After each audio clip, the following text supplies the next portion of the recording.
in the front layers, meaning the pass rush, the cornerbacks, the middle linebackers, when all of those lines fail you, and all of those sections and zones fail you, your safeties are the safety net. That's it.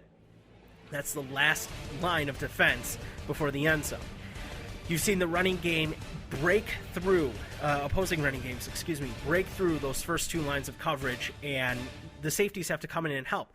The safeties haven't typically been with the running game. You've had a very fast defense before. You've had role players and players living and playing up to the potential that they've had and the reputation that they've had in order to stop the run game, to generate that pressure in the pass rush. But it's not there this year. It's just not. No, I am not asking for Brian Urlacher. I'm not asking for Brian Urlacher to come back. That's just insane. It's stupid. It's honestly not worth anybody's time to do that, especially the Bears and their money, and they can better spend money other places. I'm not suggesting they go out and make humongous trades. Don't trade Alshon Jeffries. Don't trade Martellus Bennett. These are your key positions that you need. I'm not saying that those are the rumors circulating out there right now, but you're going to have to, in order to get something, you're going to have to give up something. And the Bears cannot give up these valuable offensive pieces that they've worked so hard to identify and apply into Trestman's system.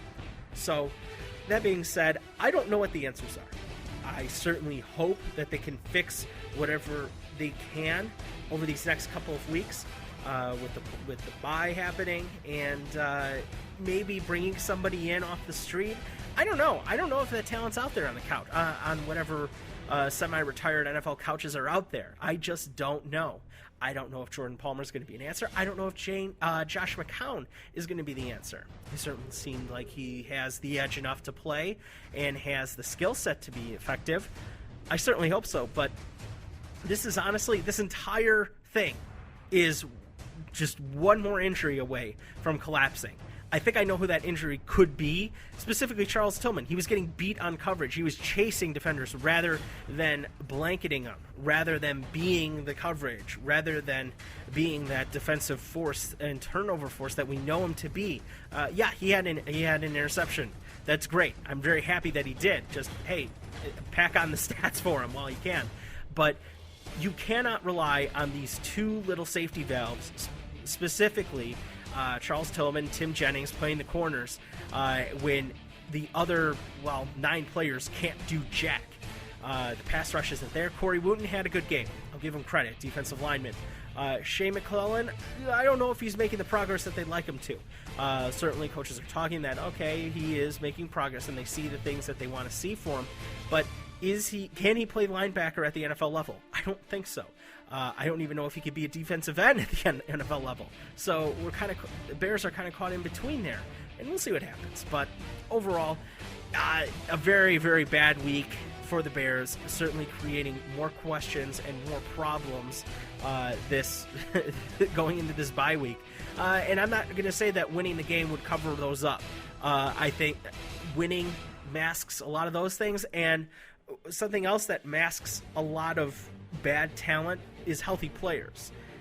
So if I'm not trying to insinuate or suggest that a healthy defensive line would cover up a lot of mistakes that the safeties could do, the safeties make currently, but it certainly allows them to play with a certain sense of comfort, relaxation, not going to say guns, freewheeling rebel maverick attitude, but it allows them to be a little bit, riskier, have some trust in the front that they're not the ones that are going to have to make the play each and every time. And right now, that's certainly the case, and not necessarily a good one right now. So we'll see what happens in the upcoming days off. We'll see what decisions the front office decides to make in bringing in players and whatnot. If there's a trade, certainly we'll keep you apprised by that via Twitter and whatnot. So until then, we're going to take next week off, of course, with the bye week happening. Not going to be much to talk about. I think it's very safe to assume that the Tide will win over the Volunteers. If not, shocker of shockers, and I wouldn't be surprised to see Volunteers fans rushing the field. Not that we would like that to happen, but certainly, oh man, oh boy, I would not want to talk to Anthony after that. But until, 2 weeks, I guess. We will talk to you then. Enjoy the week off for you Chicago fans. Let's hope to see what happens as far as the news is concerned. Otherwise, enjoy the rest of the NFL action around the league. Certainly some good action next week and subsequent weeks to go. So until then, thanks for listening to Chicago Sports Update here on IAP Podcast. This is Matt. Talk to you later. Thanks for listening to Chicago Sports Update here on Intrepid Audio Productions. You can find us on Facebook and Twitter by searching IAP Podcasts, all one word.